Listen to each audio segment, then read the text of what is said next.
Maayong buntag sa tanan. May muta ko sa Atong tema nagaingon nga Adbyento, usa ka panahon sa paghulat nga malipayon alang sa pag-abot sa Ginoo. Amen. Yep. Advent, a time of joyful wait for the coming of the Lord. Joyful wait for the coming of the Lord. Atong dagutan karon ang the candle of joy. O wa pa mo natingala nga ang joy lahi siya color. Pink. Kanang bitay dia ba, di ba? Na faith, hope, love to dito, niya joy, pero lahi siya color. If you have hope and faith, you will joyfully wait for the coming of the Lord. Amen. Yes. Mm. Maigsoon kung na kay hope, paglaom, kung na kay faith, pagtuo, malipayon ka nga magpaabot. Pero wa gali ka na ng duha, di gyud ko sigurado nga mahimutang malipayon nga magpaabot ni Kristo. Kanang wa kay paglaom ba? O wala sa kay pagtuo. Dili lang ikaw ang dili magmalipayon, pati ang Ginoo tungod niingon siya nga dili siya malipay sa tao nga way pagtuo. It is impossible. Without faith, it is impossible to please God. Amen ba? Amen. Atong gospel, Matthew chapter 11, o niingon si Juan dito sa mga magbubunyag sa Ebanghelyo, nga nagpadala siya sa iyang mga tinunan o ang iyang mga tinunan ni Juan agto ni Kristo og niingon nangutana kaniya sultihi kami ikaw ba ang giingon ni Juan nga moanhi og magpakabot pakabiglain. Si Jesus bitubag pamauli kamo og sugunli si Juan sa inyong nadungog og nakita. Ingon siya nga the blind see, nakita ang mga buta. Ingna si Juan nga nakalakaw ang mga bakol o ang mga lepers, ang mga sanglaho na nga ayo. Nga kining sangla, imposible man nga maayo. Pero naayo. And the deaf, ang mga bungol nakadungog. O ang mga patay na nga banhaw. O ang maayong balita na sangyaw sa mga kabus. Di ba mauwaling gisulti ni Propeta Isaias? Nga muanhi siya aron ayuhon niya tagaan niya pananaon ang mga buta. Ang Mesiyas mianhi siya aron makalakaw ang mga bakol. Ang mga dungog ang mga bungol makadungog. Og ang tubag ni Kristo dili word for word nga moingon siya nga ingna si Juan nga ako na gid ni mao na ni ako na ang gipaabot wala. Apan witty kaayo, puno sa kaalam, o sa karabinik kaayo ang tubag ni Kristo. Ang rabay manggod, ang usa ka batasan sa magtutudlo, dili nila i-spoon feed ang information. They want you to discover it by revealing the truth on it. Tungod kay klaro kayo ang gisulti ni Isaias, nga kumuan ni ang Kristo ang mga buta, makakita ang mga bakol, makalakaw ang sanglahon, mga ayo, ang mga patay, mabanhaw, o ang maayong balita, masabwag ngadto sa mga kabos. Og niingon si Kristo, nahitabo kini. Sa laktod nga pagkasulti, siya gayud ang gipaabot. Apan nasayod ang daan nga si Juan, nasayod na po daan nga si Kristo, mao gayud ang iyang gipaabot. Mao bitaw niingon siya nga, at-awan niyo ang dating karnero sa Dios. Behold the Lamb of God who takes away the sin of the world. Nagduha-duha na si Juan na to. Wala man. Apan kadtong iyang pagpadala ni Juan sa iyang mga tinunan, nagpalig-on lamang kato. O gikonfirmar lamang kato. Aron madungog sa mga tao nga siya mao gayud ang gipaabot. Before man lang mamatay si Juan kay nasayod siya nga pila lang ka oras o pila lang ka adlaw putla na siya gliog. o para masiminto gayud ang iyang katuyuan as the herald. Mura ba siya og the master of ceremony? Di ba? Nga sa pag-abot ni Kristo, gikuha niyang microphone o disinggit siya, manindog tang tanan, o atong abi-abihon ang atong gipaabot. Maunang gibuhat ni Juan. John was the most valid individual. Siya mao ang credible person during the time of Jesus to introduce the Messiah. That is why niingon si Kristo nga katong gipitik siya nga angay ba nga magbayad og buhis? Og nangutana siya before ko muna ako tubagon, ang pag-anhin ni Juan iya ba sa Dios o iya sa tao? Tungod kay nasayod ang mga Parisiyo, mga Sadisiyo, o ang mga kadagkuan sa balaod nga si Juan pinadala gayud sa Dios. Mauna kung unsay gisulti ni Juan, angay gid nilang tuhuan. Apan, kung si Juan musulti na bahin ni Kristo, di sila motuo. Ang tanan gisulti ni Juan ilang gituhuan. Tungod kay ilang giisip si Juan nga matarong og propeta. In fact, si Kristo sa last part sa gospel niingon, wala pa'y tao nga milabaw kang Juan nga magbubunyag. Ingon si Kristo. Wala'y tao nga labaw pa ni Juan. Siya mismo nang ingon. Therefore, John is the most valid individual to say words about the Messiah. Nga mao si Kristo. Unsa pa man maigsuon ang imong gipangita. Mauna ni ang timailhan nga miabot na ang Mesiyas. Kinsa man ang gihisgutan ni Juan nga magbunyag nga mga buta. Kinsa man ang iyang gihisgutan nga mga bakol, mga sanglahon, mga bungol, mga patay o mga kabos. Kinsa man to mga tawhana? Niingon si Kristo, agtuwa si Juan. Nakita ang mga buta. Nakalakaw ang mga bakol. Ug nasangyaw ang maayong balita. Kinsa man ang mga tawhana, dili ba kana kita maigsuon mga katawhan sa Cathedral of Christ the Redeemer, dili ba kana kita nga mao ang mga buta? Imingon ta nga, Pader binjo bugol-bugol ko Pader pero di sad ko buta oy. Dili ay buta ka. Kaniadto kita maigsuon mga buta kita. Tungod kay gipakita na sa Dios kanato ang the beauty sa iyang creation pero di kita makita. May mo bitaw nga usa ka prayer sa usa ka saint niingon siya. Lord, open my eyes and my heart that I may see how good you are. Ginoo, abrihi in taon ako mata o ako kasing-kasing that I may see unsa ka Ginoo ka maayo, that I may begin to count all the blessings and not the curse. Para ako Ginoo mag-ihap na sa mga panalangin nga ako nadagwat gikan kanimo og dili na ang tunglo og ang mga kaalautan ni ini nga kinabuhi. And let me tell you this, it takes a good eyes to say good things. That's the Hebrew word ayin atuba, meaning good eyes sees good things. Mobito ang mga mata sa uban, nga dili mga maayo nga mata ang ilang makita po silang mga silingan, ang mga apan.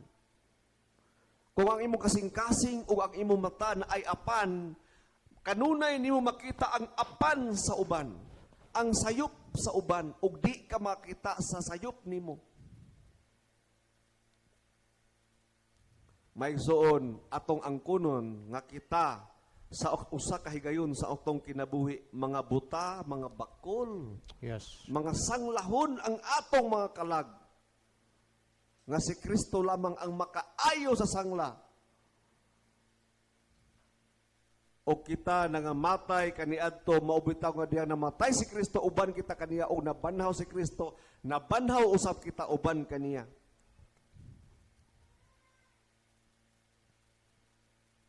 Kung dili ta mo angkon nga kita mga sanglahon, mga buta, mga bungol ug mga bakol, dili ta makadawat sa kaayuhan.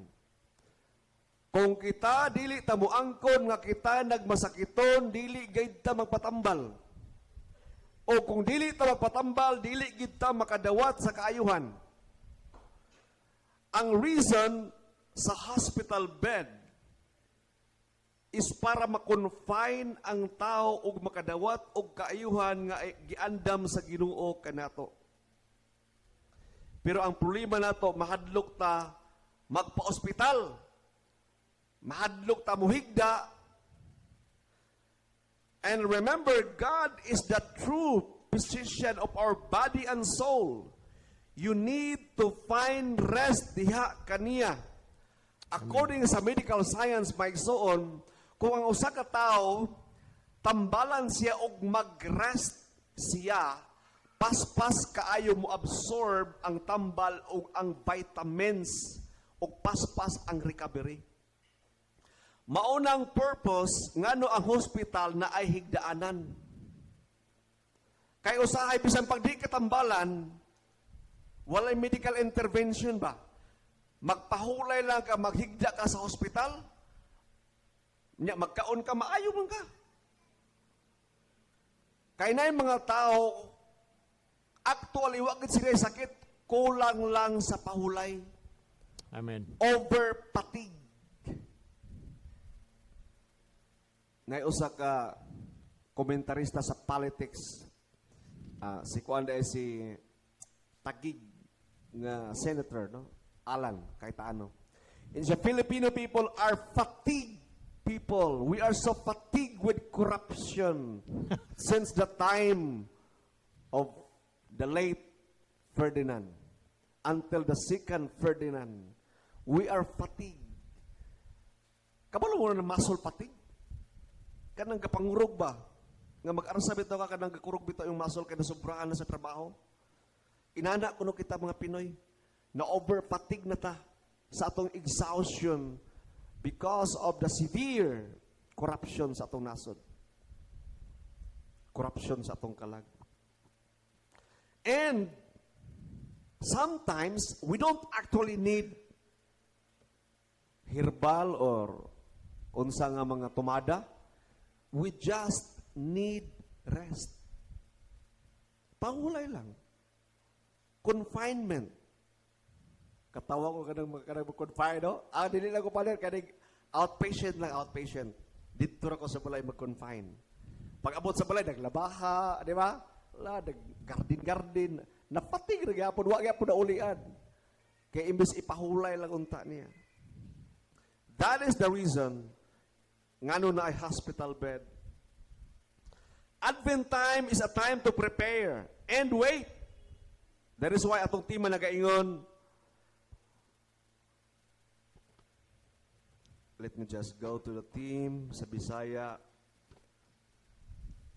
Advento usa ka panahon sa paghulat nga malipayon alang sa pag-abot sa Ginoo. Paghulat nga malipayon alang sa pag-abot sa Ginoo. Kinsa man diri ang nagpaabot nga malipayon sa Ginoo? Amen. Maigsoon kung wa ka nalipay, questionably ang imong pagkakristohanon. Mabutag ingon ni Bishop ngayon na sa acclamation, atong dagway kuno murag gipangpitayan sa tingga, ano ba no? Nagbugot ba ara? Bugat kayo. So let's find out at the end of Advent kung maka-smile pa kita. Kung ato i-celebrate ang love and finally the Christ candle. Mao ang atong gipaabot ang puti nga kandila. Daghan nagpaabot karon pero walay kalipay. Ang ilang kalipay lipay-lipay ra. Kabulo mo unsa nang lipay-lipay? Mao gali nga gikaduha kay murag balay-balay, tarak-tarak. Dili gyud kalipay nga tinuod. Mao nang kalibutan karon maigsoon giilad ta sa lipay-lipay. Moingon ta, grabe na nga pamilya kay malipayon kayo kay sigilag katawa. No, nagtanaw magsalida di ay kanang dulpi or mga movie ba katawanan. Unya nasa mga tao kana sa dalan karon, di ba? Magbaklay, way sanina unya sigilag katawa. Mo ba na inyong gusto ang kalipay? Bisan walay katawanan? Istoryaho niya iyang kaugalingon, istoryaho ng poste, magtawa-tawa. Na yung mga tao bang obvious kaayo nga para lang ipakita nila silang slingan sa ilang higala o sa mga tao nga ilang ka-encounter as if makikistorya sila sa phone. O yan, magtawa-tawa sila. Nakoy mga tao, nakita nila nga obvious kung gayo nga ako'y ka-istorya. Pero mag-istorya sa cellphone niya, magtawa-tawa para ipakita sa kalibutan nga nag-smile siya. Kaluoy po. Luoy. Tungod kay nasayod mong gudta nga ang kalipay hinukad ka na sa kasing-kasing. O grasya ka na sa Dios. Tungod kay nakabaton kita og paglaom o nakabaton kitang pagtuom mauna kita nagbalipayon.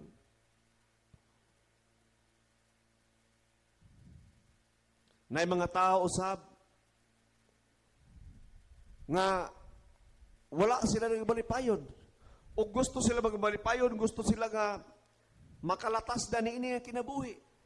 Muingon sila nga, Lord, kuhaan lang ko kay kapoy na kayo. Na mga tao sa hospital beds karon sa kalibutan. O nag-ampo sila sa Ginoo, kapoy na kayo. Kanus aba ko nimo kuhaon, gusto na ko mo pauli. Og naasay mga tao matingala ta nga kini mga daotan hinoon di pagkamatay. Katong mga tao nga nasa hospital bed nga gusto na kamatay, di pud mamatay. Pero kani mga tao nga nagtinaraw og mga buutan sayo mga matay. Wao mo kapantay na. Kanang kuan napakabait mo, di ba? Sana kunin ka na ni Lord. Ngayon sa kasantos na malandong siya. It was actually a reflection from Saint Carlo Acutis. Og naingon siya nga, the reason why some saints died young because they were already ripe. Hinug na. Kung ang usa ka punuan og mamunga siya, kung hinug na, angay na gyud siya pupuon para mapakinabangan ang iyang bunga. O ang mga santos, ang ilang buhaton, mag-ampo na lang sila ninyo. Ampo sila nato. Di ba mo malipay na? Usahay lang kita, di ta mo sangpit nila. Mauna nga, di ta makabinipisyo sila mga pag-ampo. Ang atong mga loved ones, ang atong mga ginikanan na una nato, pwede na to sila hanyoon nga moampo nato, kaya di man sila patay. Patay sila o dili? Dili. Dili, oy. Di lang ta kita. O wala na to sila makauban o mahikap. Pero dili sila patay, buhi sila. Maubito ang mga santos, gi-harvest na sila sa Ginoo. Kay para mahimo silang mabungahon pagyod o mapusla ng ilang bunga, mag-intercede o mag-ampo sila nato.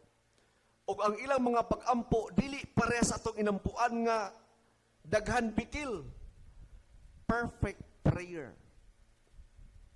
Tungod kay nag-uban sila sa Dios. But God is so gracious because He gave chance to every man to repent and return to Him. Amen. Maunang uban nga mga tao nga bisan tiguang na kayo, di pa mamatay kay kanuman, wa pa magid sila nahinog. Di sir pwede nga butag kalburo kanang impukson gid biutan nimo.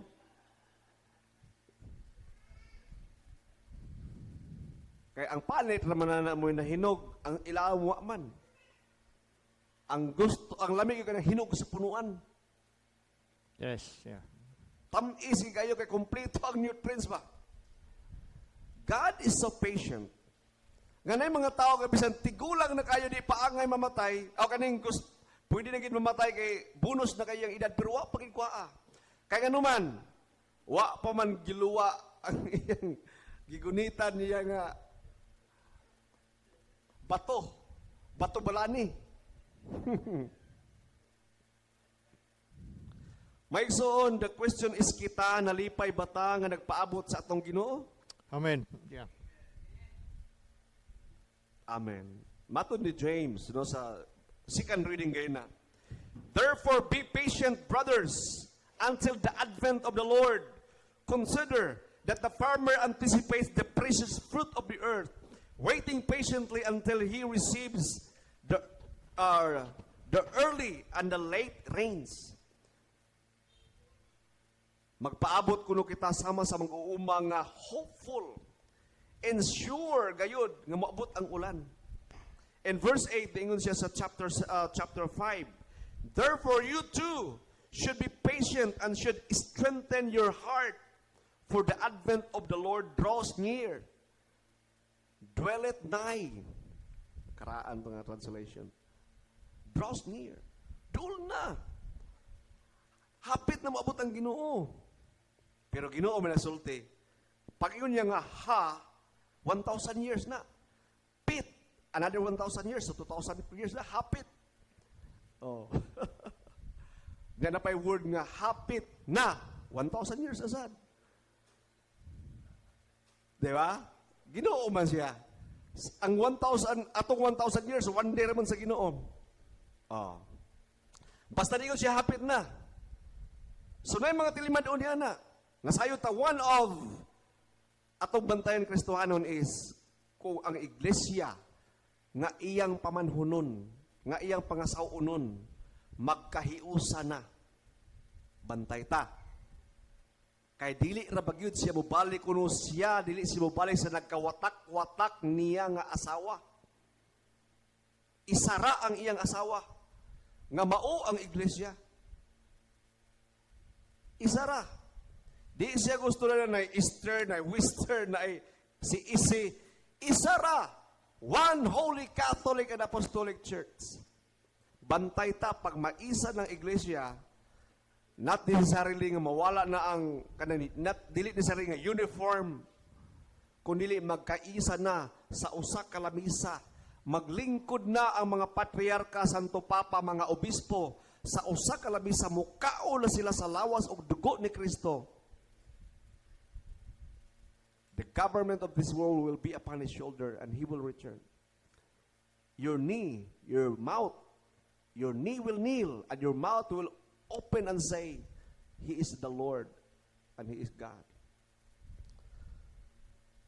Brothers, do not complain. Verse 9. Samtang nagpaabot paminaw mo. Ingon si St. James or si St. Paul ba di kang ang James? Akong double check. Ingon siya, brothers, do not complain against one another, so that you may not be judged. Behold, the judge stands before the door. Insa samtang magpaabot ayaw mo bagot-but. Mura ba kini problema sa lane, kanang waiting lane ba? Queuing. Di ba? Daghan complain, daghan paabot, daghan bagot-but. Daghan reklamo. Samtang nagpaabot dili ganahan ang Ginoo sa tao nga reklamador. Kadugay ba ni mo, Lord, oy? Niabot naman ni mga propeta, abid ako tinuod nga simbahan, mga mini ni Lord. Daghan hinuon ang nakabig sa mali nga pagtuo. Kay dugay man kaniabot, Lord.